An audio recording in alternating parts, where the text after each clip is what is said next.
Тырнақты тістеме. Ертеде бір кедей болыпты. Ол қанша еңбек етіп тер төксе де еңбегі зая кете беріпті. Анда-санда бір тойса шала байып қалады екен. Бір күні Мадина шаһарында Мұхаммед деген Тәңірдің елшісі барын естиді. Оған барып жолығуға бел байлайды. Ұзақ жол жүріп пайғамбарға келеді. Уа Тәңірдің елшісі, мен байлыққа жарым аяқ қойдым.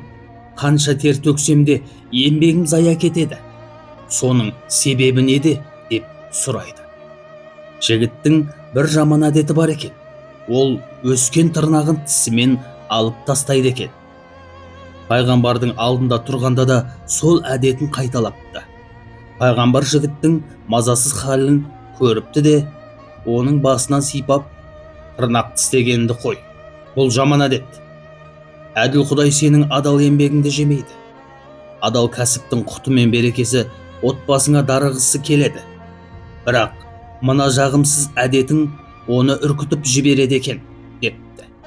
Жігіт кедейшілік себебінің сырын білген кезде таңғалады. Жаман әдетінен дереу тыйылады. Көп ұзамай ісі де алға басып, дәулетті адам болған екен.